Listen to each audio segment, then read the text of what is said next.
Jean-Pierre Clamadieu, bonjour. Bonjour. Alors vous êtes le patron de Rhodia. On est à la veille de la présentation des résultats, donc bien sûr dans une période off, on ne va pas vous demander les chiffres, mais globalement l'activité actuellement, comment ça se passe? Bon, l'activité du groupe est tout à fait satisfaisante aujourd'hui. On continue à constater sur les marchés traditionnellement importants pour le groupe, je pense à l'Asie, je pense à l'Europe, un très bon niveau de dynamisme, très bon en Asie, bon en Europe. Nous sommes peu impactés par les marchés sensibles que sont les marchés de la construction ou de l'automobile aux États-Unis.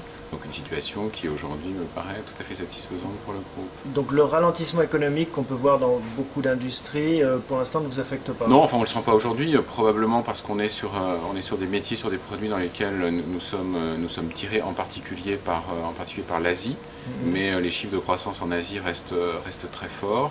Et en Europe, la situation de la France est un tout petit peu moins favorable, mais la situation de la croissance économique en Europe reste aujourd'hui satisfaisante.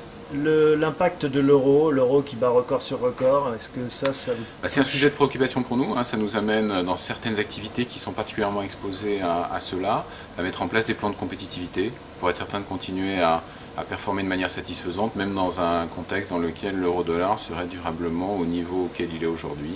Et on prend même un petit peu de précaution et on essaie de se préparer à une situation qui pourrait être un petit peu plus difficile. C'est-à-dire que vous vous couvrez avec des outils financiers? Non, ça veut dire que, vous savez, en matière de taux de change, d'abord la vraie couverture, c'est d'être présent dans les pays, c'est de produire dans les zones dans lesquelles on vend. Donc ça, c'est vraiment à moyen terme la vision que nous avons.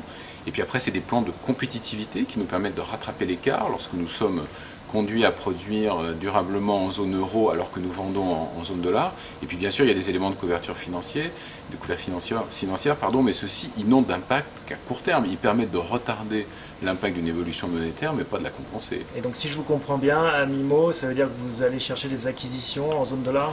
Non, ça veut dire, mais c'est la poursuite de la stratégie qu'on avait déjà engagée. Ça veut dire d'abord qu'on est sorti l'an dernier, l'année précédente, de métiers dans lesquels nous constations qu'il y avait une fragilité liée justement à cette exposition au taux de change euro-dollar. Et puis au-delà, ça veut dire que de manière préférentielle, nos investissements se font en zone dollar ou en zone proche du dollar. Je pense bien sûr à l'Asie.